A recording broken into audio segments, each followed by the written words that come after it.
국민의당 광주시당위원장 직무대행에 광주 북구의리 지역구인 최경환 의원이 선임됐습니다. 최 의원은 김대중 대통령 마지막 비서관으로도 널리 알려져 있는데요. 최경환 의원을 전화로 연결해서 말씀 나눠보겠습니다. 의원님 안녕하십니까? 예, 안녕하십니까? 이 어려운 시기에 어려운 시기에 이렇게 중책을 맡게 됐는데 소감이 어떠신지요? 예, 정말 저희 당이 아주 어려운 시기를 맞고 있습니다. 좀 무거운 책임감을 느끼고요. 우리 광주는 우리 국민의당의 심장이라고 할 수 있는데요. 네.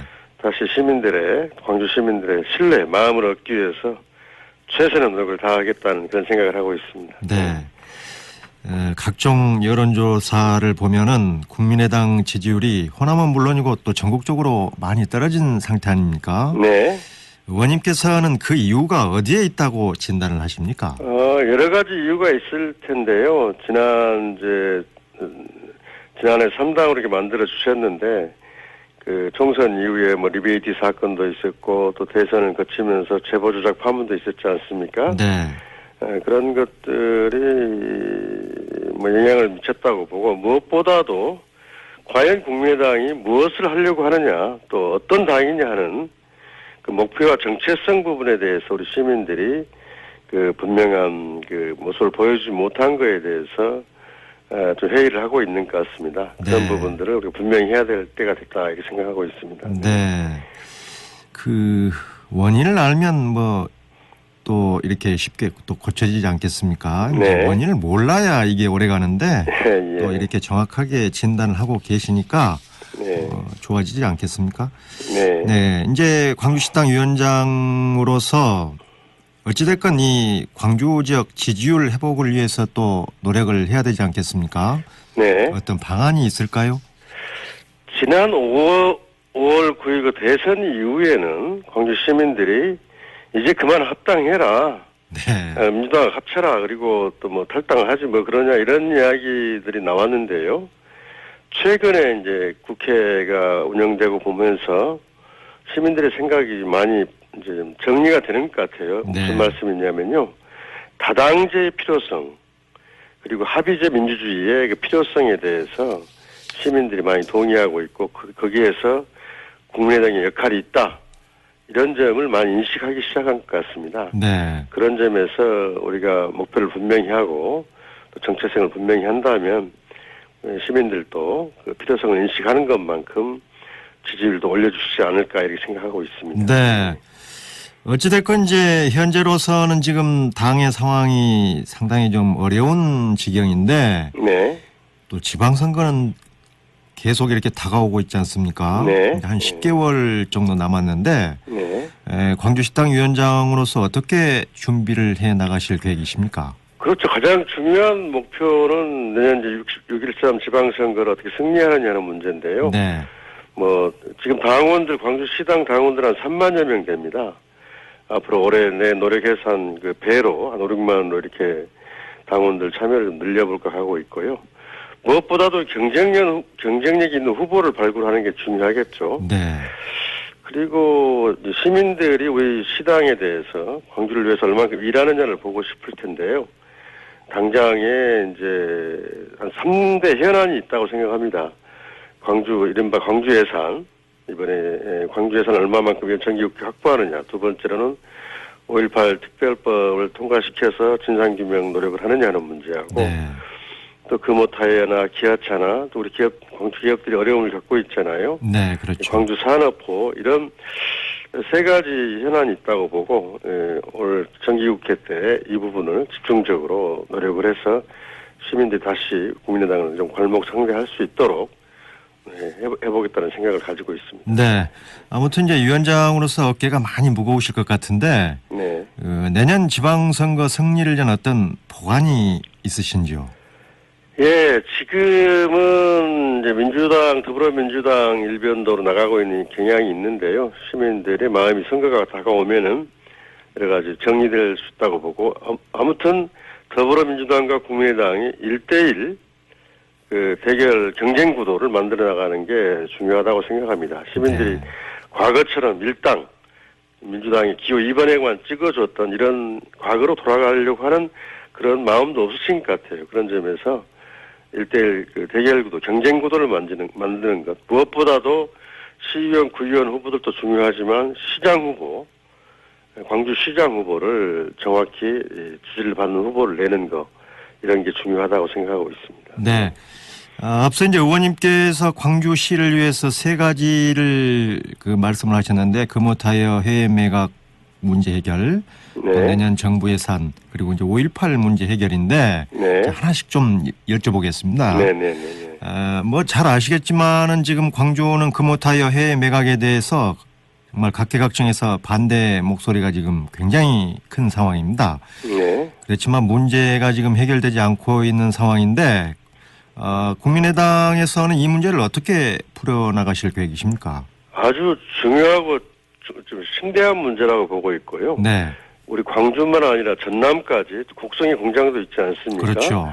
그래서 광주 전남 의원들이 크게 관심을 갖고 하고 있고 실제 성과도 있다고 봅니다. 지금 더블스타 중국 측에 그쪽으로 이제 매각되는 것은 거의 좀 어려워지는 것 같아요. 네, 그래서 이제 국내에서 인수하는 방향으로 돌아가는데 그 과정에서 저희 당의 여러 의원들이 총리 또 청와대 또 기재부 금감위 이런 쪽에 지역산업 보호라는 측면에서 꼭 금호타이어가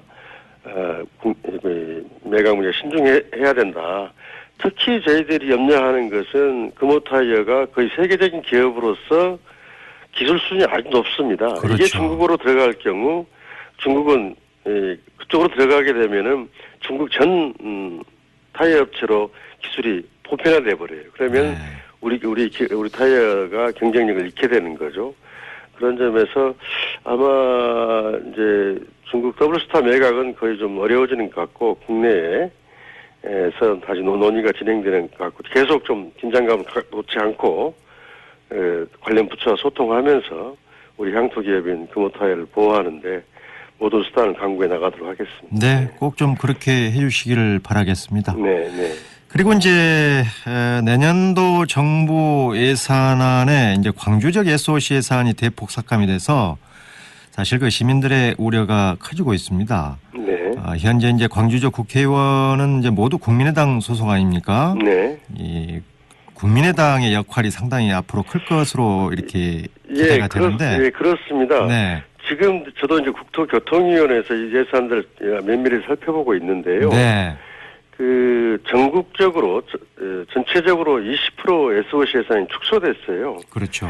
예, 그래서 이제 광주나 뭐 영남권 다 할 것 전국적으로 축소가 됐는데 특히 광주나 전남권은 SOC 수요가 많습니다. 아직 네. 낙후된 곳이 많아서 그래서 더 많은 우려를 하고 있고 피부로도 느끼는 것 같아요. 그래서 예를 들면 광주 완도간 고속도로도 3천억 중에서 455억만 반영됐고 순환 고속도로 2구간 같은 경우 955억 중 103억만 반영이 됐고 특히 우리가 세계 수영대회를 준비하고 있지 않습니까? 그렇죠. 네. 근데 월전도간 무진로간 도로 개설이 진입도로 수영대회 진입도로 필요한데 100억 중에서 18억만 반영이 되어가지고 걱정을 하고 있습니다. 그래서 개별개별 따져보고 최근에 총리실과 기재부 쪽 접근한 결과 예산 심의 과정에서 그런 부분은 다시 논의해서 반영을 하겠다 이런 이야기를 듣고 있어요. 그래서 네.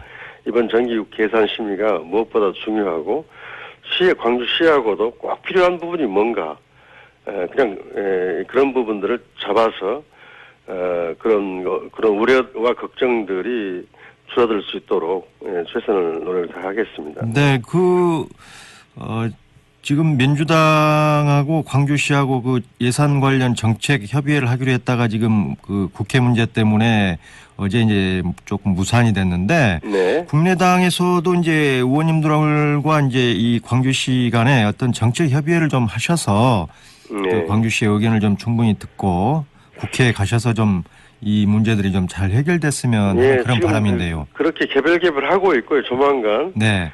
광주시당과 광주시하고 그 예산 정책 협의회를 조만간 개최할 준비를 하고 있습니다. 네. 이번에는 이제 5.18 문제에 대해서 좀 여쭤보겠습니다. 네. 의원님께서는 민주화 운동으로 2차례 옥고도 치르셨고 또 네. 5.18 광주 민주화 또 유공자 아니십니까? 네, 그렇습니다. 네. 그래서 이제 5.18에 대해서는 그 누구보다도 남다른 그런 관심과 애정이 있을 걸로 이렇게 생각이 되는데 네.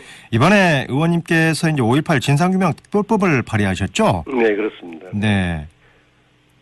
이게 어떤 내용을 담고 있습니까? 그러니까 37년 동안 서너 차례의 진상규명 노력이 있었지만 저는 말끔히 해소되지 않았고 이 문제들이 대표적으로 발포 책임자가 누군지도 규명이 안 돼 있는 상황이지 않습니까? 그렇죠. 거기다가 최근에 전일빌딩 헬기 사격이 국가수의 검증으로 이제 확인이 되었고 또 이번에는 전투기들이 출격 대기 명령을 받고 기다렸다는 엄청난 게 폭로가 됐습니다. 그렇죠. 그래서 이런 문제들을 모두 또 이제 학살, 안매장, 그 당시 인권유린 이 모든 사건들을 객관적인 정부 차원의 독립된 진상규명위원회를 만들어 조사하자는 겁니다. 네. 그래서 이 법은 5.18 단체나 전남도 5.18 연구소나 광주시가 참여해서 같이 만들었고 제가 대표 발의해서 국회의원들 88명이 서명해서 지금 국회 국방위원회에 올라가 있는 상태입니다. 네.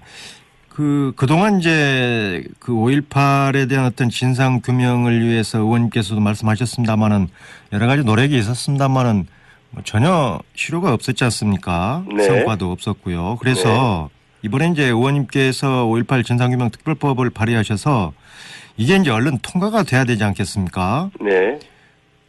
이제 이게 통과가 되면은 5.18 문제 해결이 그야말로 상당히 좀 빨라지겠죠?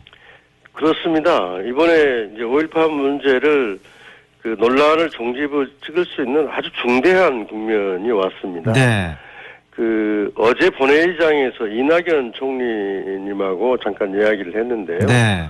이낙연 총리께서 문재인 대통령을 만나셔서 국회에 계류된 최경환 의원이 대표 발의한 5.18 진상규명법이 특별법이 광주 시민단체나 5.18 단체하고도 합의된 사항이고 가장 완벽하게 돼 있다. 그걸 가지고 하자. 이렇게 이야기를 하셨다고 저한테 이야기를 하시더라고요. 네. 그런데 다만 이제 법 통과 이전에 국방부에서 지금 두 가지 사건, 헬기 사격과 전투기 출격 대기 명령 사건을 국방부에서 우선 조사하는 걸로 네. 이렇게 진행하고 있다 이런 말씀을 하셔서 정부 의지와 확고합니다. 여당도 그렇고 국민의당도 그렇고요. 네.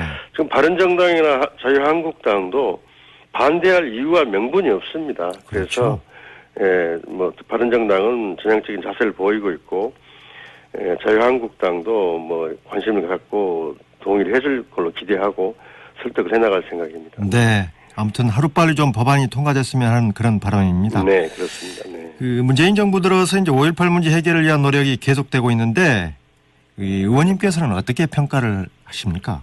저는 문재인 대통령의 관심과 노력 대단히 긍정적이고 어느 정부에서 없었던 확고한 의지를 가지고 있다고 생각합니다. 네. 지난 37주년 5.18 묘지에 와서 했던 연설에서 여러 가지 약속을 하셨는데요. 이런 진상규명이 이루어지고 문재인 대통령께서 말씀하신 대로 헌법 내년에 있을 개헌에서 헌법 전문에 5.18 정신이 들어가는 것까지 꼭 이루어지기를 바라고 있고 저희들도 야당이지만 문재인 정부의 그런 노력들을 성원하고 지지할 생각입니다. 네. 아무튼 그 지역과 관련된 문제에 대해서는 국민의당, 민주당 이 당을 가리지 마시고 정말 네. 지역을 위해서 많은 노력을 해 주시기를 기대하면서 오늘 말씀은 여기까지 듣겠습니다. 네, 그렇게 하겠습니다. 네, 바쁘신데 오늘 말씀 고맙습니다. 네, 감사합니다. 네, 지금까지 국민의당 광주시당 위원장 직무대행에 선임된 최경환 의원과 얘기 나눠봤습니다.